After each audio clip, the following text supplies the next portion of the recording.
ये हमने एक और किट बनाई है जिसको हम एज ए वोल्टेज रेगुलेटर की तरह यूज़ कर सकते हैं। इस सर्किट में हमने डेमोन्स्ट्रेट किया है कि आप जीना डायोड का यूज़ करके वोल्टेज को कैसे रेगुलेट कर सकते हैं।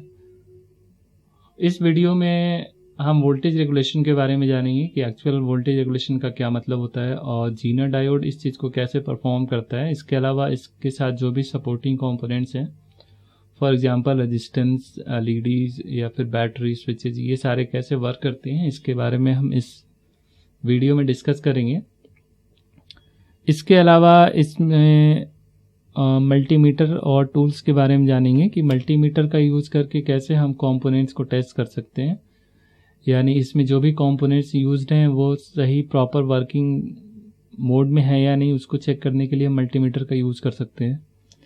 इसके अलावा इसमें इस किट को बनाने के लिए आपको एक और वीडियो दिया जाएगा। ये एक्चुअली एक पेपर सर्किट है जिसमें जितने भी कंपोनेंट्स लगे हैं वो सारे आपको प्रोवाइड किए जाएंगे और इसके साथ कुछ मैनुअल्स मिलेंगे जिसकी हेल्प से आप इस अपने सर्किट को समझ सकते हैं और कंपोनेंट्स को आइडेंटिफाई करके सही जगह लगा सकते हैं।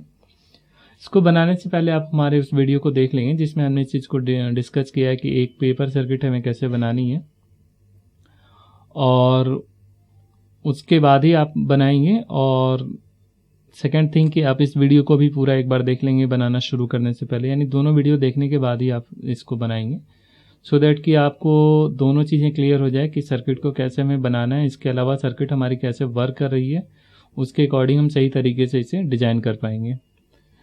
इसमें जो भी कंपोनेंट्स हैं वो सारे आपको प्रोवाइड किए जाएंगे। आप इसको ऑर्डर करने के लिए हमारी वेबसाइट किड्स ग्रुप पे जा सकते हैं, जहाँ से आपको ये मिल जाएगा, वहाँ से ऑर्डर कर सकते हैं। और इसमें जितने भी कंपोनेंट्स यूज हैं उसकी एक लिस्ट मिलेगी आपको, उस लिस्ट से आप सारे कंपोनेंट्स को आइडेंटिफाई कर सकते हैं, यानी कंपोनेंट्स का नेम, क्वांटिटी, कैसा दिख रहा है कंपोनेंट्स, उसको कैसे आइडेंटिफाई करेंगे, उसको कैसे टेस्ट करेंगे, प्रिकॉशन क्या रखना है, ये सारी चीज़ें इसमें डिस्क्राइब की गई हैं। और यहाँ पे जैसे आपको रेजिस्टेंस R1 लगाना है तो आपको ये नहीं पता चलेगा कि R1 की वैल्यू क्या है, तो उसको आप यहाँ चेक कर सकते हैं कि R1 1 किलो ओम का रेजिस्टेंस है, तो वहाँ पे हमें 1 किलो ओम का रेजिस्टेंस लगाना है। तो सबसे पहले हम देखते हैं कि इसमें जो भी कंपोनेंट्स यूज्ड हैं वो कैसे वर्क करते हैं। इसमें जो मेन कंपोनेंट है हमारा जीना डायोड है, वो आप देख सकते हैं यहाँ पे लगा हुआ है और जीना डायोड का सिंबल भी आप देख सकते हैं इसके बैकग्राउंड पे बना हुआ है, यानी हर एक कंपोनेंट के सिंबल बने हुए हैं।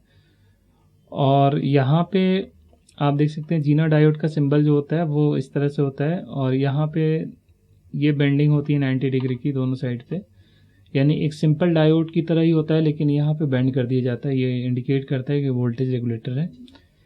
तो जीना डायोड की प्रॉपर्टी क्या होती है कि इधर से जो कोई भी करंट अगर आती है तो उसको ये ब्लॉक कर देता है, जो कि सिंपल डायोड की तरह है। लेकिन अगर इसके जीनर वोल्टेज की वैल्यू से ज़्यादा, यानी इसको नी वोल्टेज कहते हैं, जिस पे जीना डायोड ब्रेक डाउन हो जाता है, यानी अगर उससे ज़्यादा वोल्टेज हमने अप्लाई कर दिया, फॉर एग्जांपल इसका वोल्टेज है 3.3 वोल्ट का जीना डायोड हमने लगाया है, तो अगर इसके दोनों टर्मिनल्स के क्रॉस अगर वोल्टेज 3.3 वोल्ट या उससे ज़्यादा होता है तो इसका ब्रेक डाउन हो जाता है। ब्रेक डाउन मीन्स ये करंट को ईजिली फ्लो होने देता है उसके बाद, लेकिन एक ड्रॉप मेंटेन करके रखता है 3.3 वोल्ट का, यानी करंट तो फ्लो करेगी लेकिन यहाँ का वोल्टेज इसके रिस्पेक्ट में हमेशा 3.3 वोल्ट रहेगा जब तक कि ये ब्रेक डाउन है। अगर उससे कम वोल्टेज है तो फिर वही वोल्टेज आउटपुट पे मिलेगा जो यहाँ पे हमने अप्लाई किया हुआ है।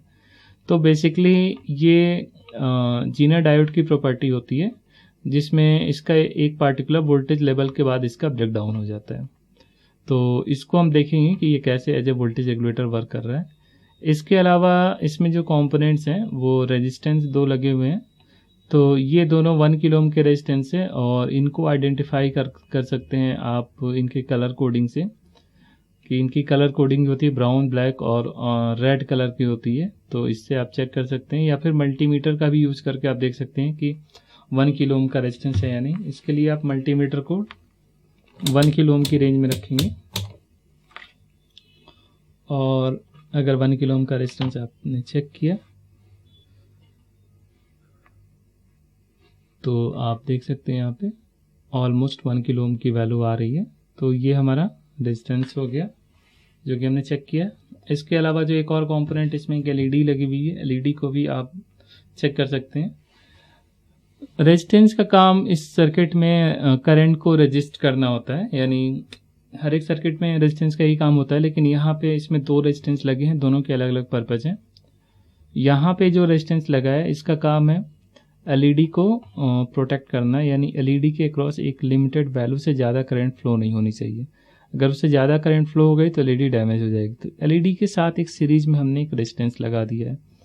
यहाँ पे जो रेजिस्टेंस का काम है वो एक्चुअली जो एक्स्ट्रा वोल्टेज है, फॉर एग्जांपल यहाँ पे हमने 9 वोल्ट लगाया, लेकिन यहाँ पे 3.3 वोल्ट आ रहा है, तो जो बाकी का वोल्टेज है वो इसके क्रॉस ड्रॉप होगा, यानी उस बाकी के वोल्टेज को ये रेजिस्टेंस के क्रॉस ड्रॉप होगा, यानी जो इसमें पावर लॉस भी होता है ऑब्वियसली, क्योंकि जो हमारा वोल्टेज उससे कम मिल रहा है, तो जो एक्स्ट्रा पावर है 3.3 वोल्ट के अलावा जो वोल्टेज है वो यहाँ पे ड्रॉप हो जाता है, और इसकी वैल्यू के अकॉर्डिंग यहाँ पे एक्स्ट्रा पावर लॉसेस होते हैं। तो यहाँ पे रेजिस्टेंस का काम क्या है, अलग एक्स्ट्रा जो वोल्टेज है उनको सपोर्ट करना है। इसके अलावा इसमें स्विच है, स्विच का काम सिंपली ऑन ऑफ करना है, यानी इसको अगर आप ऑन करेंगे, ये 1 अगर 1 की तरफ प्रेस किया तो ये दोनों पॉइंट्स आपस में कनेक्ट हो जाएंगे, अगर 0 की तरफ प्रेस किया तो ये दोनों पॉइंट्स आपस में डिसकनेक्ट हो जाएंगे। और इसके अलावा यहाँ पे हमने एक बैटरी यूज़ की है। बैटरी का काम रेगुलेशन होता है, वोल्टेज रेगुलेशन, यानी यहाँ पे जो भी बैटरी का काम वोल्टेज प्रोवाइड करना होता है, पावर प्रोवाइड करना सर्किट को। तो यहाँ पे जो भी सर्किट को पावर मिल रही है उस बैटरी के थ्रू ही मिल रही है। यहाँ पे हमने 9 वोल्ट की बैटरी यूज़ की है। इट मीन्स कि सर्किट में 9 वोल्ट के अकॉर्डिंग ही करंट फ्लो करेगी। और बैटरी को भी आप चाहें तो चेक कर सकते हैं। हम चेक करेंगे इसका वोल्टेज, तो आप देख सकते हैं यहाँ पे 9.2 वोल्ट, यानी 9 वोल्ट की बैटरी है, तो ऑलमोस्ट ये फुली चार्ज है। तो इसके अलावा एक और कंपोनेंट है हमारा एलईडी। एलईडी का काम इंडिकेशन देना होता है, यानी जो भी हमारी सर्किट है उसके लिए एज ए इंडिकेटर वर्क करती है एलईडी। एलईडी को लगाते समय हमें ध्यान रखना है कि इसका जो एनोड टर्मिनल है, इसमें 2 टर्मिनल होते हैं। जो बड़ा वाला लेग होता है उसको एनोड कहते हैं, छोटे वाले लेग को कैथोड कहते हैं। तो करंट हमेशा एनोड से कैथोड की तरफ फ्लो करेगी, यानी इसको हमें जब भी लगाना है तो इस तरह से हम लगाएंगे कि करंट का जो इनपुट है वो इस बड़े वाले लेग से हो और आउटपुट छोटे वाले लेग से। तो इसको हमें ऐसे लगाना है। इसका सिंबल आप देख सकते हैं एलईडी का, ये इसी तरह से हमें रखना है।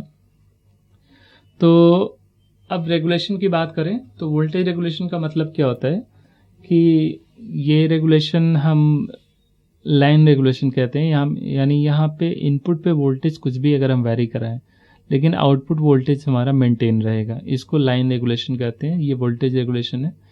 तो इसमें जो जीना diode as a line regulator work कर रहा है। इनपुट पे कोई भी वोल्टेज आप अप्लाई करेंगे यहाँ पे, तो आउटपुट का वोल्टेज यहाँ इसके क्रॉस 3.3 वोल्ट ही रहेगा। ऑब्वियसली यहाँ पे जो ड्रॉप हो रहा है इसके क्रॉस, तो हमेशा ये मेंटेन करके रखेगा जब तक कि इनपुट वोल्टेज एक थ्रेशोल्ड वैल्यू से कम है, यानी 3.3 वोल्ट जब तक इनपुट वोल्टेज एक थ्रेशोल्ड वैल्यू से ज़्यादा है तब तक ये वोल्टेज को रेगुलेट करेगा। यानी इसमें एक मिनिमम और एक मैक्सिमम वैल्यू होती है, वो चीज़ें कैलकुलेट आप इस रेजिस्टेंस और लोड के अकॉर्डिंग कैलकुलेट की जाती हैं। अदरवाइज एक मिनिमम और मैक्सिमम इनपुट वोल्टेज के बीच में जो वोल्टेज आउटपुट वोल्टेज होता है वो रेगुलेटेड होता है, इसको वोल्टेज रेगुलेशन कहते हैं। तो जीना डायोड एक्चुअली यूज किया जाता है वोल्टेज रेगुलेशन के। जहाँ भी कोई भी सर्किट अगर आपको रेगुलेशन के लिए बनानी है, या फिर कोई आईसी अगर आप देखेंगे रेगुलेशन के लिए बनी है, तो उसके अंदर एक जीना डायोड बिल्कुल लगा होगा। तो यहाँ पे जो जीना डायोड है as a voltage regulator work कर रहा है, जो कि एज ए लाइन रेगुलेटर है। तो हमने देखा कि इसमें जीना डायोड कैसे रेगुलेट कर रहा है सर्किट को। इसमें अगर आप चाहें तो वोल्टेज भी चेक कर सकते हैं डिफरेंट पॉइंट्स पे। और वोल्टेज चेक करने के लिए आप मल्टीमीटर के कॉमन टर्मिनल को नेगेटिव से कनेक्ट करेंगे। सबसे पहले बैटरी यहाँ चेक कर लें। आप देख सकते हैं ये 9 वोल्ट आ रहा है। इसको हम ऑन कर देंगे सर्किट को। ऑन करने के बाद अगर हम वोल्टेज चेक करें तो इनपुट वोल्टेज अगर हम चेक करना चाहें तो यहाँ पे आप देखेंगे